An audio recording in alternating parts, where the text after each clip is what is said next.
Scene. Chapter 54. Love, Need, Envy, and Other Complicated Things.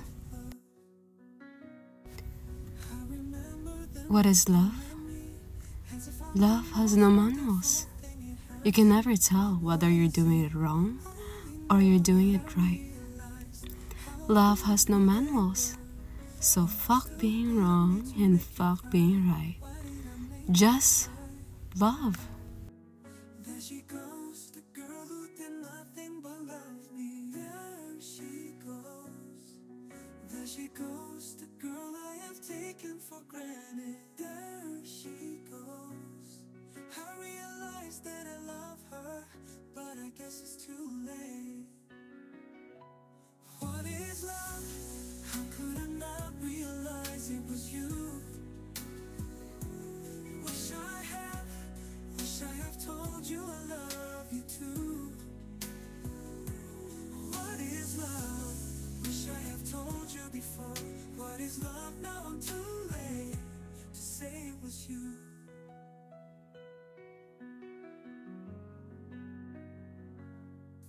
I remember the Nasa tapat ako ngayon ng room namin for home economics.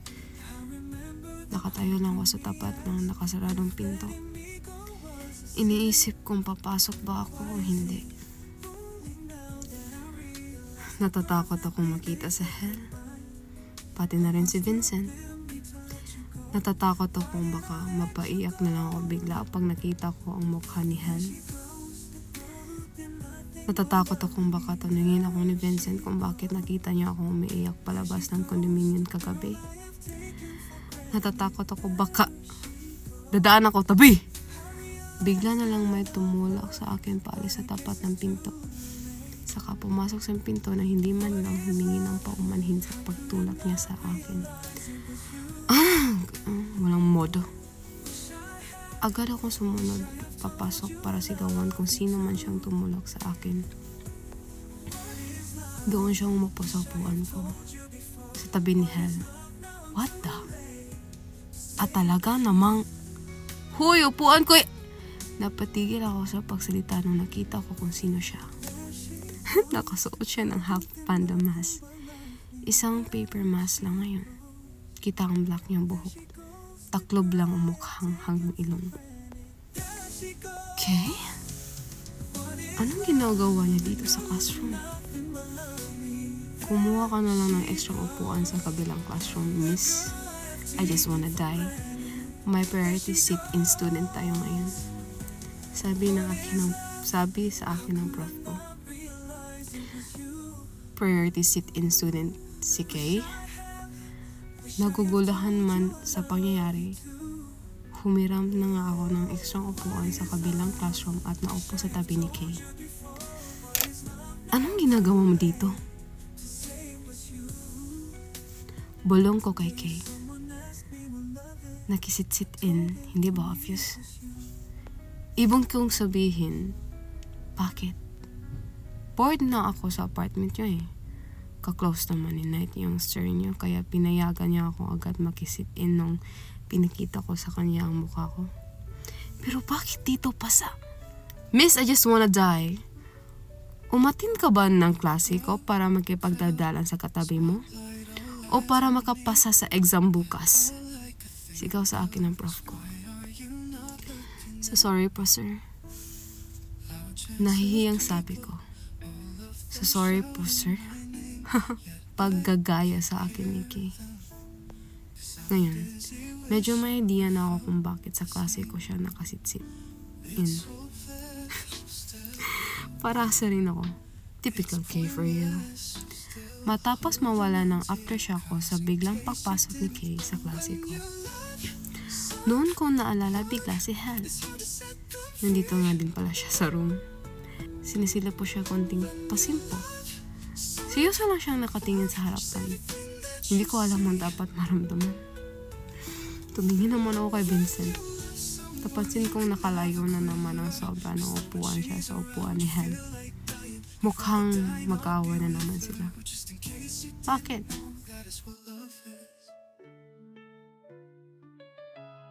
stop said to me, but still all I can think of is how to make you look at me.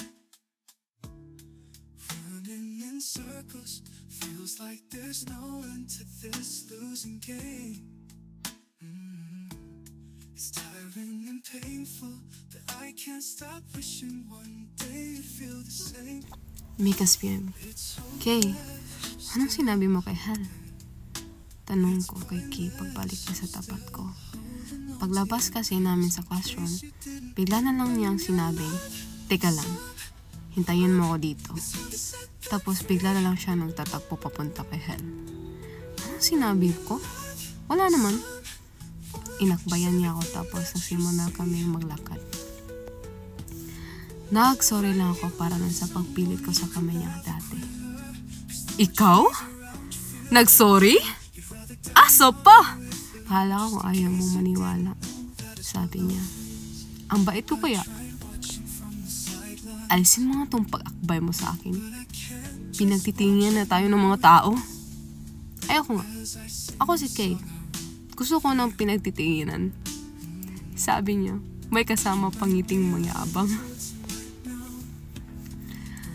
Papunta na to sa sunod kong klase.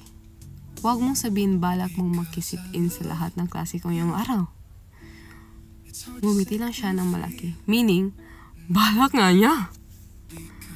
Baka mahalata nila kung sino ka. Sino ba ako? Ako lang naman si Kay. Alam mo ang ibig kong sabihin. Hindi ko kaya alam. Napailang na lang ako. Hindi ko talaga nalaman kung anong meron sa kanya ngayon.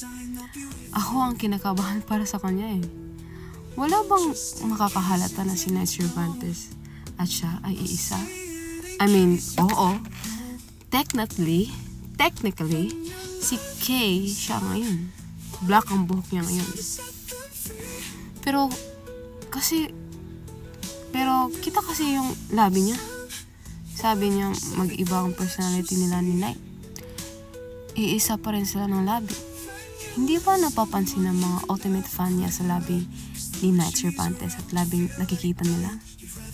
Hindi ba nila napapansin na si Night Cervantes ng Star X lang naman itong lalaking kasama ko?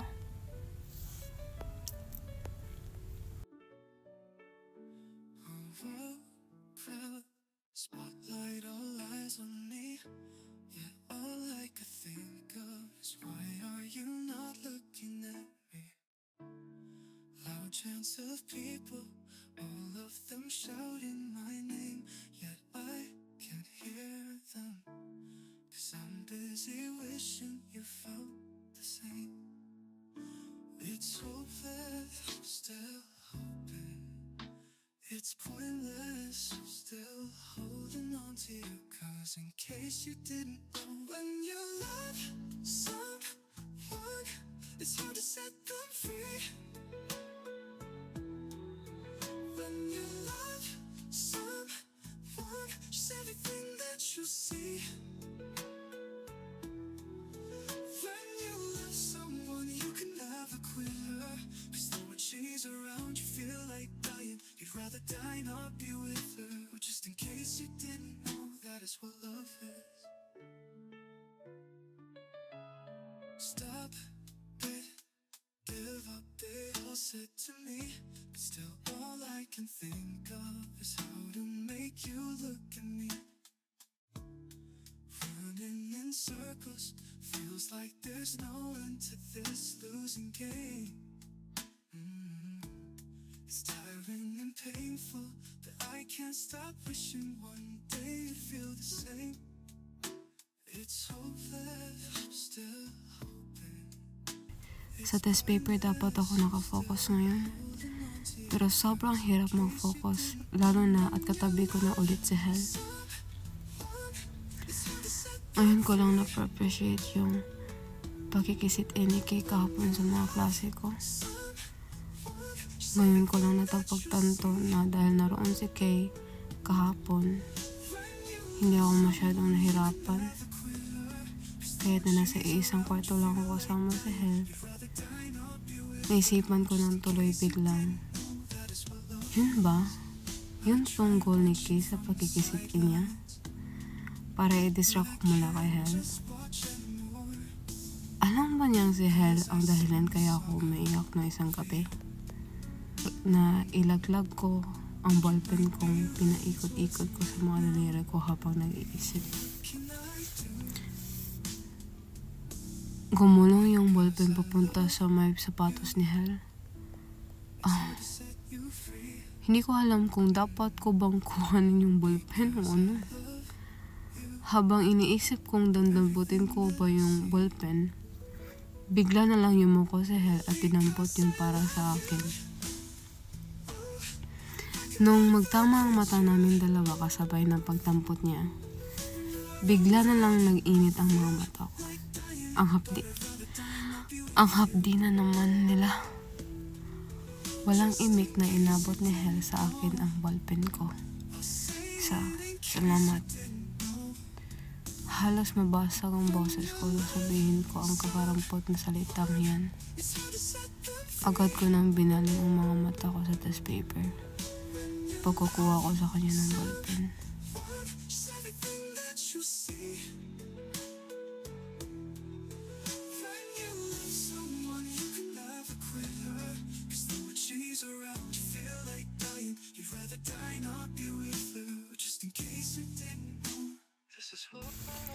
Nakaya ko namang tapusin lahat ng exam sa dapat kong kunin yung araw. Nakaya ko namang pigilan yung mga luha ko nagsimula mamuo ng home economics class. Hanggang sa matapos ang lahat ng klase ko. Pero ngayon, wala nang test paper at mga test questions para i-distract ako mula sa mga bagay na ayaw kong maalala. Tuloy-tuloy na lamang papupatak ang mga luha kong kanina ko pang pinipigilan. Nagtatakbo ako sa party ng school kung saan walang masyadong tao. Nakaupo ako sa isang step ng hagdan na nakita ko at saka ako nag-iyak doon na para isang batang inaway at pinagtulungan na kanyang mga kalaro. Pasob-sob lang ako sa mga tuhod ko habang umiiyak. Pigilan ko man, talagang bumabalik ng paulit-ulit sa akin yung eksenang nadatan ko sa roof deck, yung blankong tingin ni Hel, yung pagiging performance lang noong pagkanta niya sa akin sa harap ng maraming tao, yung pag-asa kong napunta bigla sa wala, yung sobrang laking pader sa pagitan ng dalawa kanina, paganyan si Kay. Pag nagpa-practice kami ni Ace ng kanta, oo, nawawala kahit papaano sa isip ko ang lahat. Nakaka-function ako ng maayos kahit papaano. Pero sa tuwing mawawala ako ng gagawin, sa tuwing mapapatigil ako, parang isang paboritong pelikula o palabas sa TV, iriripe bigla ng utak ko ang lahat. Tapos, iiyak na lang ako bigla nang walang pakundungan tulad na lang ngayon. Miss, are you okay? May bigla akong narinig na boses ng isang babae. Natigil ako sa pag-iyak. Inangat ko ang basa kong mukha para tignan siya. Yung gulat ko nung, Heaven? You're that girl, right? The kind-hearted girl na nagpahiram sa akin ng tsinelas? Kind-hearted? Hindi ko alam kung dapat niya ba akong tawagin noon. Dahil ngayon, nga habang kaharap ko siya, at tinatanong niya ako kung ayos lang ba ako, naiinis ako sa kanya ng walang dahilan. Ako ngayon, sige, mauna na ako sa, wait, sabi niya. Hinigit niya bigla yung braso ko nung paalis na dapat ako.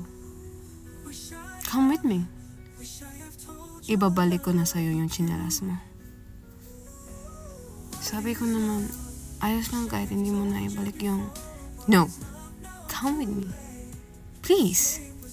Sabi niya. Malakas siya sobra. Kaya nahigit niya talaga ako kahit ayaw kong sumama. Pinasakay niya ako sa loob ng kotse niya. Tapos tumigil kami sa harap ng dorm ng mga idol department. Pagpasok namin sa loob ng building, puro masasamang tingin at pulungan ng mga babae sa paligid ang tumabad sa amin. Pero mukhang sanay na si Heaven doon. Sobrang tapang niya talaga. Hindi katulad ko. Naiiyak ako sa inis bigla. Pumasok kami sa loob ng unit niya. Kahit saan ka tumingin, may moon, stars at galaxy kang makikita. I just love them, you know? The stars, the sky, the galaxy. Sabi niya nung mapansin pa na yung tingin ko sa mga frames at dekorasyon sa paligid ng living room. Mukhang gets ko na kung bakit ganun ang itsura ng kwarto na Hell. Konektado pala yun sa kanya. Lalong bumigat ang pakiramdam ko. Upo ka muna. Ipagtitimpla kita ng tea. Sabi niya, gesturing na umupo ako doon sa sofa. Umilang ako. Wag na. Kukuhanin ko na lang yung tsinelas tapos aalis na ako. No. Sabi niya habang umiiling. Hindi kita pwedeng paalisin na lang basta.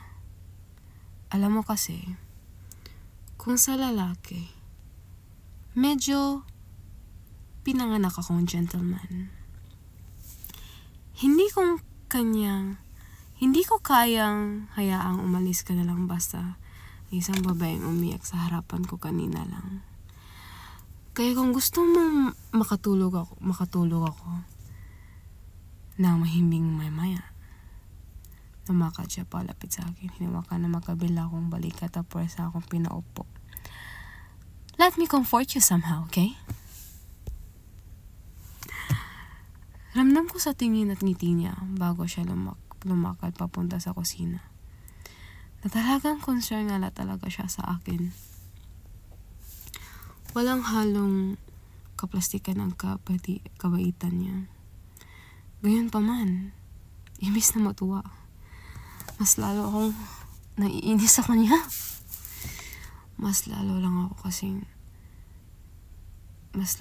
kasi niyang pinapakita sa akin ngayon kung bakit siya lang talaga ang babaeng posibleng mahalin ni Hell. Mas pinababa lang din niya. At the same time, kung tingin ko sa sarili ko ngayon, dahil kahit na ganito na siya, kabait sa akin, hindi ko pa rin siya magawang magustuhan. I still hate her. Sa totoo lang, I actually hate her more now. I hate her more. Dahil lang sa nakayang pag-ibigin si Hell, samantalang ako hindi.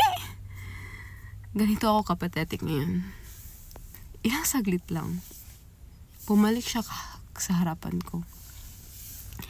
Na may dalang isang tray na may 2 can ng beer at 1 galon na ice cream.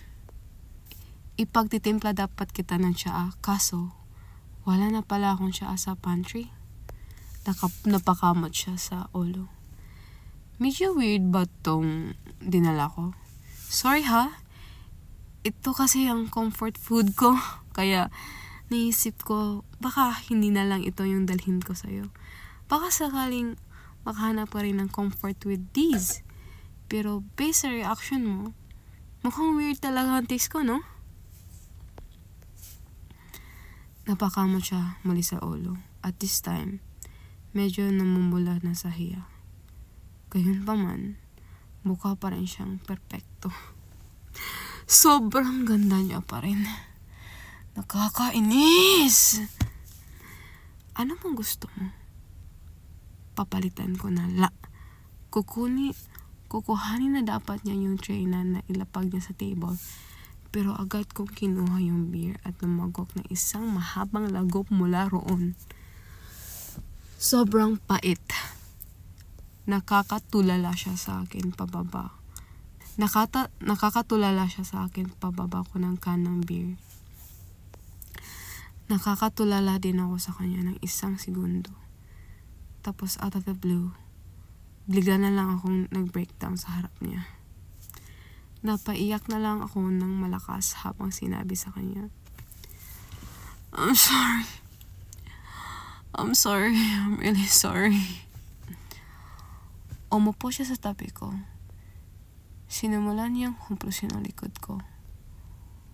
Okay lang yan. Kaya kita dinala dito para maiyak mo lahat. Kaya sige lang. Iiyak mo lang lahat. Hindi. Mali ka. Hindi ako nagsasorry dahil sa pag-iyak ko. Nagsasorry ako dahil tignan ko muna siya bago ako magpatuloy. I hate you. I hate you, Heaven Rodriguez. Sabi ko. Kasabay ng paglabas ng papainit at salita yun ang lalong paglabas ng mga luha sa mga mata ko. Natigil siya sa paghaplos sa likod ko. Oh, I see. Sabi niya, halata ang pag-abliga sa mukha niya. So, sorry. Hindi ko alam. I thought I was actually comforting you. Turns out, I'm sorry. Umiling ako. Huwag ka mag-sorry. Ako ang may problema. Hindi ikaw. Sobrang bait mo. Sobra. Ang problema lang kasi, ikaw yung mahal nung lalaking mahal ko. Kaya nagkagaganito ako. I'm sorry. I don't want to hate you. Ayoko talaga. Pero, I really hate you. I'm sorry. Natigil siya at napatulala sa akin ng ilang segundo. Ibubuka niya ang bibig niya pero hindi niya tinuloy ang sasabihin. Nang inangat niya yung kamay niya. Akala ko, sasaktan niya ako pero hinaplos niya ang mukha ko at pinunasan ng mga luha ko. It's okay. It's okay to hate me. Sabi niya habang pinupunasan ang mga luha ko. Everyone around me hates me. So, having another person added on the list doesn't really matter actually. Hindi ko alam kung paano yung nagawang humiti habang sinasabi yun. Ang tapang-tapang niya. But you know, sa totoo lang, natuwa ako sa sinabi mo. Sabi pa niya, meeting someone who's actually sorry for hating me, that's a first. It's actually made me happy. Thank you. Mas lalo lang pinalakas ang mga sinabi niyang mapag-iyak ko. Binalot niya ako sa loob ng isang mainit na yakap pagkatapos. At hindi ko maintindihan kung bakit. Of all places, sa bisig ng mabaeng mahal ng mahal ko, doon ko pa nahanap ang comfort na kailangan ko. Of all people na pwedeng magpatigil sa pag-iyak at sakit na nararamdaman ko, yung babaeng mahal pa ng mahal ko, ang nagpatigil doon. Bumitaw siya sa pagyakap sa akin nung makarinig kami ng tunog ng doorbell. Okay lang ba? Tanong niya, pertaining doon sa pagbubukas ng pinto. Agad akong tumango. Pinunasan ko agad ang mga mata ko at inayos ang sarili ko habang pinagbubuksan niya ng pinto yung kung sino mang nasa labas. na ako after para sumunod sa kanya papunta sa pinto. Magpapaalam na dapat ako sa kanya pero pagbukas na Heaven sa pinto, isang lalaki ang bigla na lang kumulong sa kanya sa isang mahigpit na yakap. Halos mapanganga ako sa kinatatayuan ko nung napagmastan ko ang mukha ng lalaking yung makapak na lang bigla kay Heaven. Hindi ako makapaniwala siya yung nakikita ko ngayon up close. Sobrang gwapo ni Michael Rockefeller sa personal. Nakakaiyak. Michael? Tinulak ni Heaven si Michael palayo sa kanya. May sasabihin dapat sa Heaven sa kanya after. Pero nilagay ni Michael ang isang daliri sa labi ni Heaven. Shh! Sabi ni Michael. Shut up for 1 second, okay? Para akong nanonood ng Korean novela habang pinapanood sila. Sobrang ganda nila tignan ng dalawa. Sobrang gwapo ni Michael. I know you hate me for coming. I know. But I just needed to see you. I just needed to see you if you're okay. Thank God you're okay. Hinalikan niya si Heaven sa noo. Halos mapagas ako nung gawin niya yun. Hinalikan niya si Heaven sa noo. Halos mapagaps ako nung gawin niya yun. Sobrang gwapo niya talaga.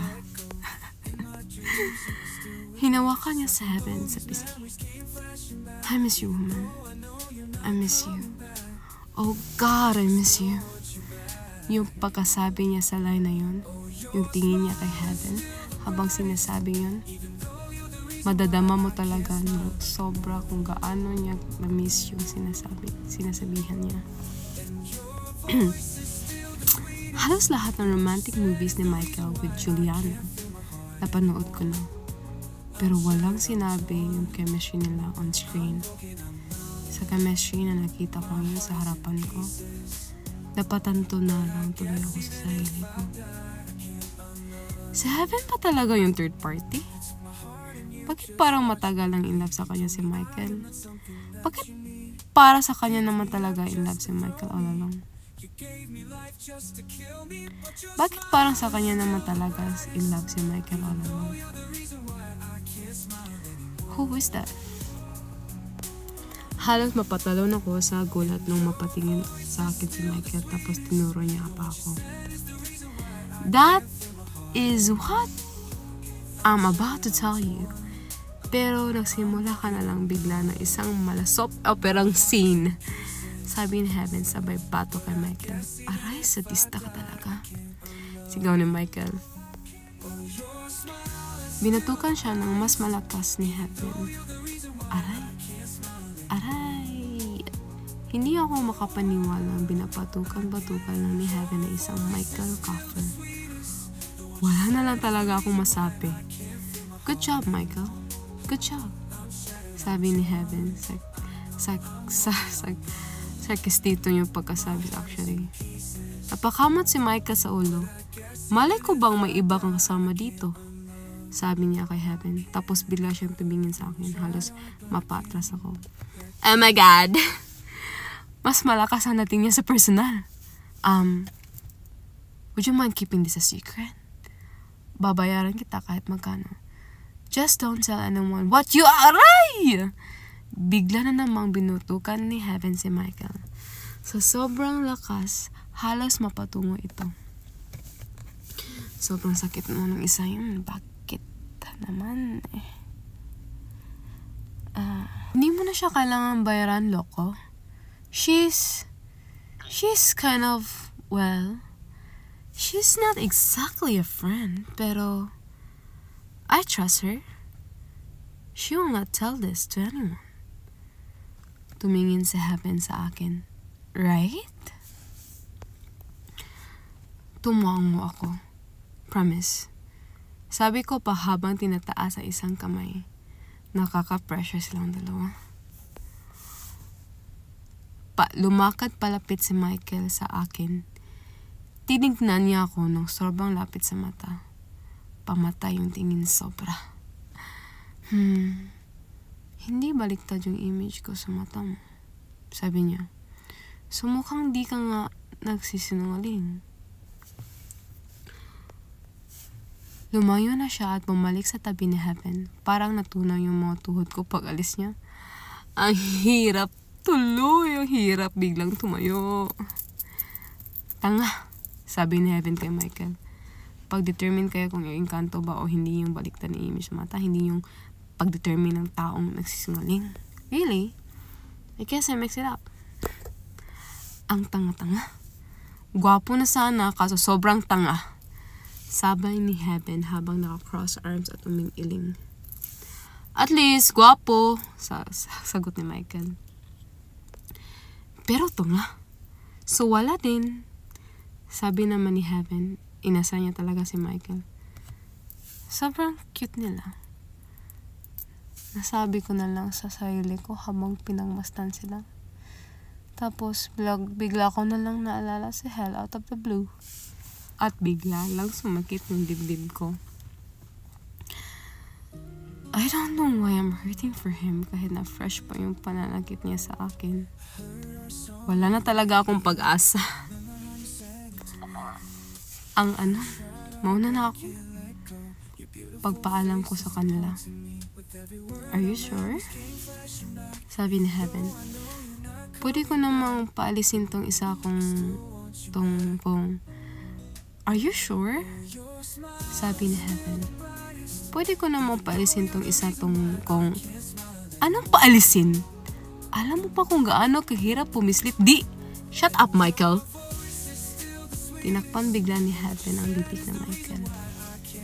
Kahit na maka-jillical ako, I can't help but ship them right now. Sobrang cute at sobrang bagay rin ng dalawa. Sobrang nasasaktan din tuloy ako ng sobra para kay Hell. Okay na ako, promise. Salamat, Heaven. Aalis na talaga ako. Promise, hindi ko ipagsasabi kung anong mang nakita ko ngayon. Bye sa inyo. Dumaan ako sa tapat nila. Palabas ng pinto. Nakayuko pa ako palabas dahil sobrang nisi-strike talaga kay Michael. Sige, bye. Ingat ka. Hindi na natuloy ni Heaven yung sinabi niya dahil bigla na lang siyang hinigit ni Michael pakulong sa isa na namang sobrang higpit na yakap. Nag-wave ng bye si Michael sa akin habang nangalapa si Heaven mula sa yakap niya. Michael, let go of me. No, woman. Let go. No. Hanggang sa magsara yung pinto, nag-aalpas pa rin si Heaven mula sa yakap ni Michael. Mukhang ang saya-saya nilang dalawa. Tapahawak naman ako sa dibdib ko. Bakit pa nasasaktan ka para sa kanya? Sinaktan ka niya, di ba? Bakit gusto mo pa rin puntahan siya ngayon at yakapin? Bakit? Tanong ko sa puso ko nagpupumilit na pumuntahan, yakapin at i-comfort sa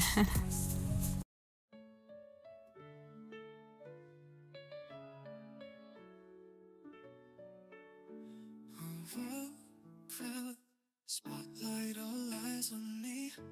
Yeah, all I could think of is why are you not looking at me?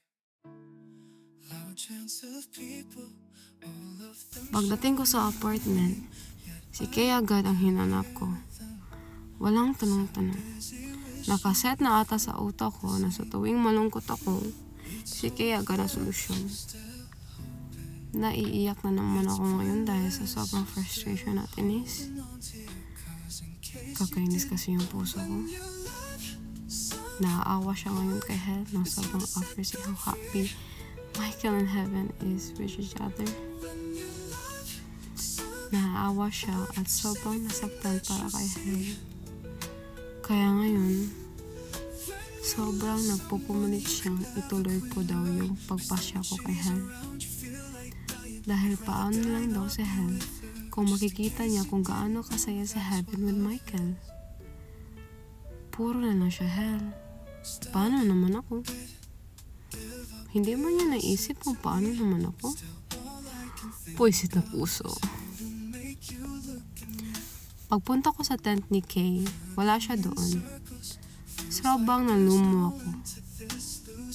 Paalis na ako ng tent nang mapansin kong may sulat na nakadikit doon sa laptop niyang nakapatong sa lapag.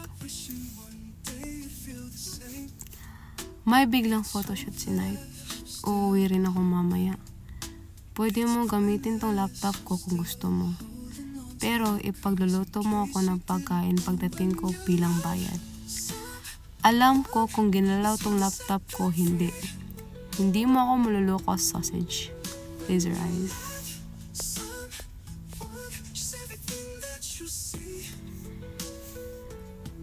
Inalis ko yung note na nakadikit doon sa laptop. Saka ko kinuha yun at dinala sa salas. Habang nagbukbukas yung laptop, naalala ko yung biglang password protected na pala yun. Buisit ka, Kay. Pinagtipan mo na naman ako. Akala ko nang treat na naman si Kay.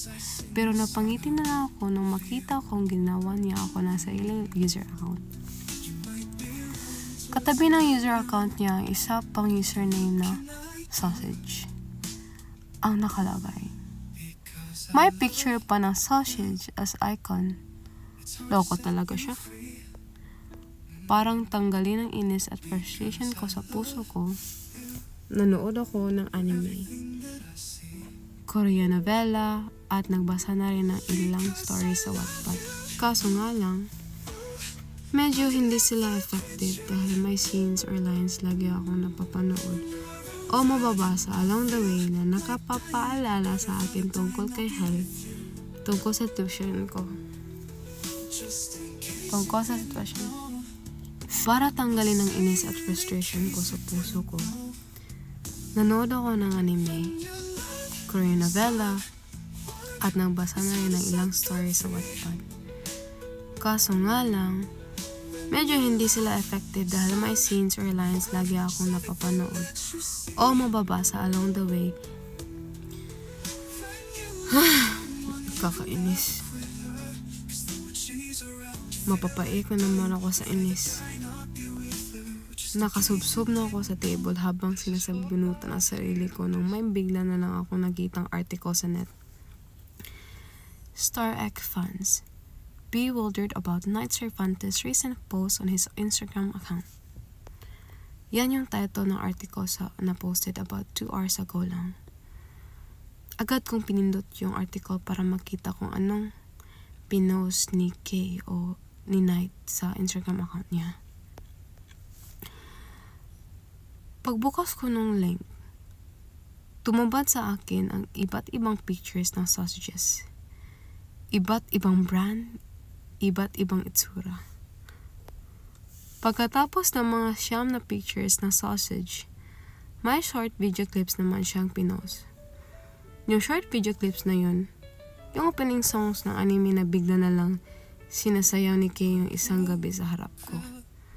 Para lang patawanin ako. Napatawa na lang ako bigla nung i-play ko yung videos.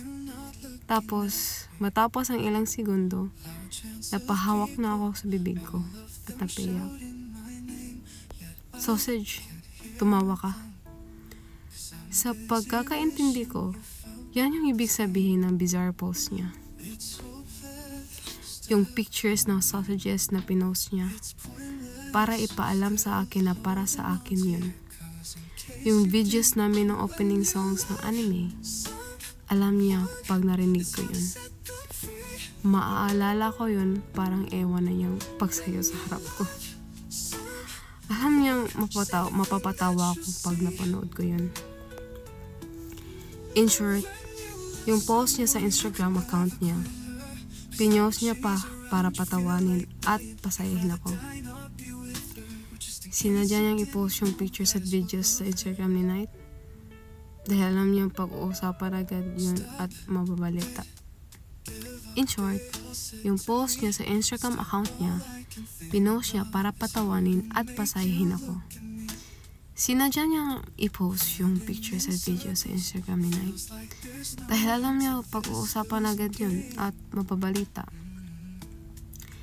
Sinadya niya rin ipaagamit sa akin yung laptop niya para maka-access ako sa internet at makita ko yung article tungkol sa post niya.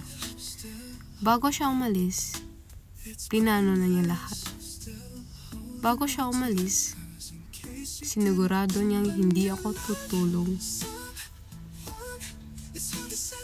Bago siya umalis, plinano na niya lahat. Bago siya umalis, sinigurado niya lahat. Bago siya umalis, pinlano niya lahat. Bago siya umalis, sinigurado niya hindi ako tutulog ng malungkot. Bago siya umalis, pinlano niya lahat. Bago siya umalis, sinigurado niyang hindi ako tutulog ng malungkot at umiiyak. Ngayong gabi. Bago siyang umalis, sinigurado niyang hindi ako tutulog ng malungkot at umiiyak ngayong gabi. Sinigurado niyang mapapasaya niya ako. Kahit busy siya sa photoshoot at malayo sa akin, sinigurado pa rin niyang mapapangtigil. Tangina Tagalog. Kahit busy siya sa photoshoot at malayo sa akin, sinigurado pa rin niyang mapapatigil niya at kahit busy siya sa photoshoot at malayo sa akin, sinigurado pa rin niyang mapapatigil niya ako sa paiyak. Kahit busy siya. Kahit busy siya sa photoshoot at malayo sa akin. Kahit busy siya sa photoshoot at malayo sa akin, sinigurado pa rin niyang mapatigil niya ako sa pag-iyak. Kahit busy siya sa photoshoot at malayo sa akin, inaalala niya pa rin ako. Nagpapanggap siyang walang pakialam sa akin. Pero ang totoo, siya, si Kay. Siya talaga yung pinaka nag-aalala para sa akin. How could someone be as caring as he is? How could someone care for me as much as he does? How could someone like you exist? Kay? Habang umiiyak ako sa harap ng laptop, sobrang overwhelmed, bigla na lang tumunog ang doorbell. Nasa loob na ng kwarto lahat ng mga kasama ko sa apartment. Kaya isang tao lang ang alam kong possibling naroon sa labas ng pinto. Okay? Nagulat ako sa mabilisang paggalaw ng mga binti ko. Nagulat ako sa mabilisang pagtakbo ng mga paa ko papunta sa pinto. Nagulat ako sa nangungumapaw na kagustuhan ng mga mata kong makita siya. Nagulat ako sa inasta ng katawan kong pagbukas ko ng pinto. Nagulat si Kay nung pagbukas ng pinto. Halos tumalon ako papunta sa kanya para yakapin siya.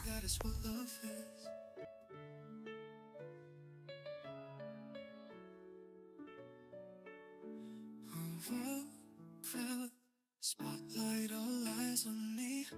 Yeah, all I could think of is why are you not looking at me?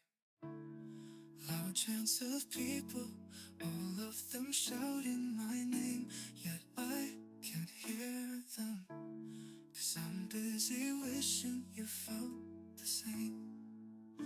It's hopeless, I'm still hoping.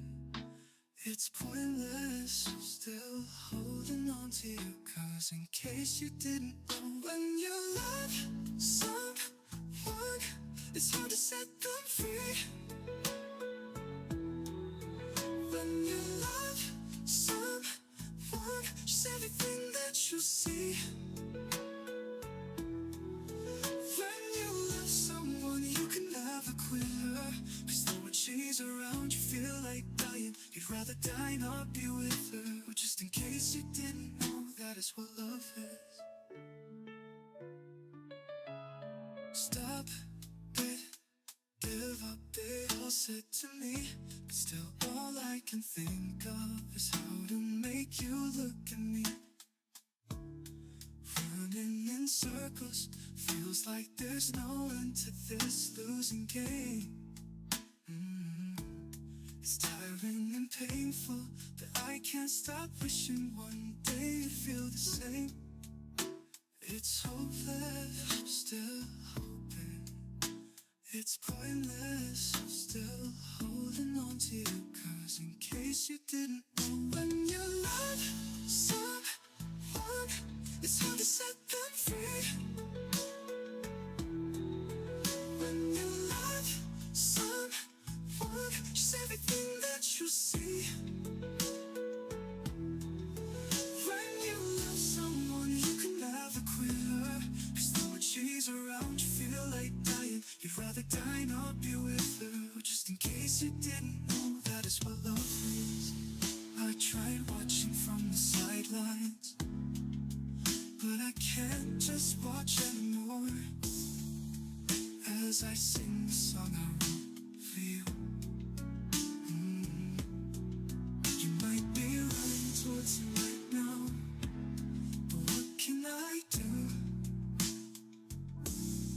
Because I love you. It's hard to set you free.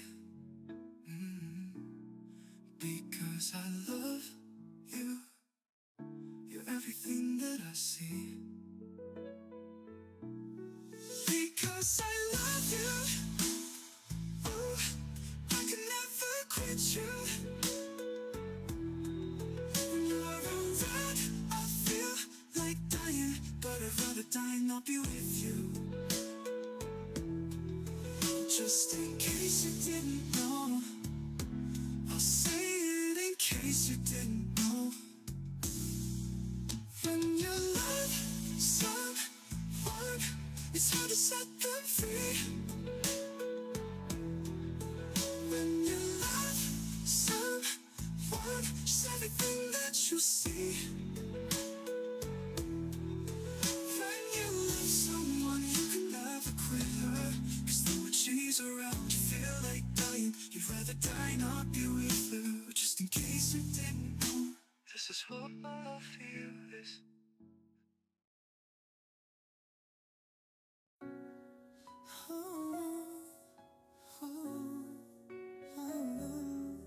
I remember those eyes staring at me full of love. I remember them looking at me as if I'm the most wonderful thing you have seen. Why is it only now that I realized how beautiful they were? Oh, how stupid of me to make you cry. Why did I make you cry? There she goes, the girl who did nothing but love me. There she goes. There she goes, the girl I have taken for granted. There she goes. I realize that I love her, but I guess it's too late.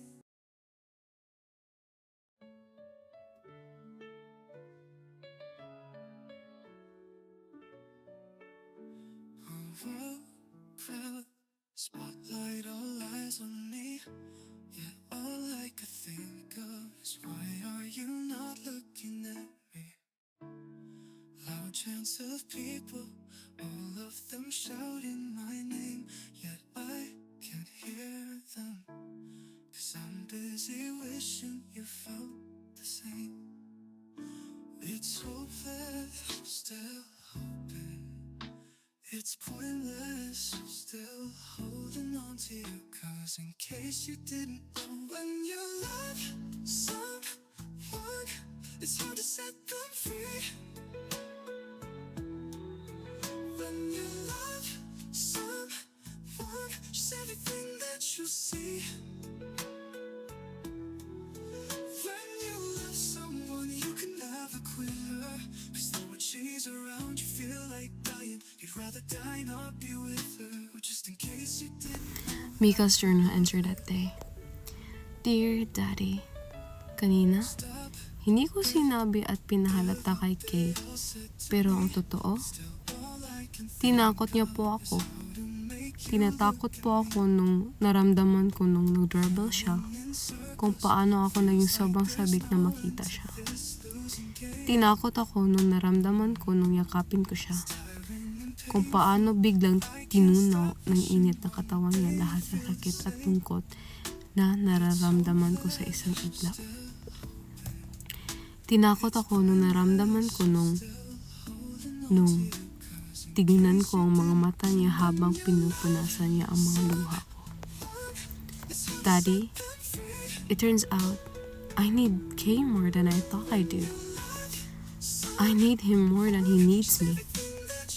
Sometimes, I think I need him so much. So much. It scares me. At alam niyo po ang pinaka nakakatakot sa lahat, Daddy? For a second, for a split second, kanina, it felt like Kay's actually the only thing I need in this world. It felt like Kay's actually the only thing I need in this world. Because I love you, it's hard to set you free. Because I love you, you're everything that I see. Because I love you, oh, I can never quit you. When you're around, I feel like dying, but I'd rather die and not be with you. Just in case you didn't know, I'll say it in case you didn't know. Maybe the reason why I love this scene, this whole chapter 54, love, need, envy, and other complicated things, is maybe it really punched my heart. Like I can relate each character, the way how Mika feels, the way what hell feels, like in general the whole characters. But I think I resonate more with Mika. It's just so very heavy to think that kind of situation. But the thing is, at least Mika has Kay. On the other hand, there's no Kay in this reality. Maybe not yet. I don't know. Like in reality, I need to save myself. I need to keep improving. And the reason why this is so deep in my heart, because I found Kay as my comfort character in what love is. Like, I'm picturing myself in the situation of Mika. Oh, to have a Kay in real life is such a bless.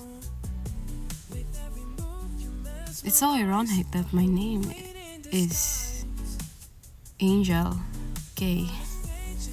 So this chapter really is a big impact towards me. Even though the character, the names is just purely coincidence. I just wanted to feel love. Love in a way that is romantic, of course. To be honest, Mika really deserved Kay, knowing that her father died. And me, on the other hand, have a complete family, have a very loving, supporting family. But sometimes my heart really craves for something, someone that I don't know of. Maybe my soulmate is calling for me that I don't know of. It's really, really hard to keep on having the path of self-love, because self-love is the most important step before you meet the love of your life. It's what they said, right? But even in this stage of me loving myself, I'm just here hoping for that destiny or something. I don't know, but even now, even all the heartbreaks, all the betrayals, all the lessons, my heart is still very hopeless towards love. And I'm thankful for that. I'm thankful for God for giving me that kind of heart. It's like a double-edged sword. It's strong, at the same time it's weak. But I'm really thankful for everything. I'm thankful for this work that made by Ate Yam. Like, she doesn't really know, or I don't know, maybe Ate Yam knows that the readers are very inspired by her work.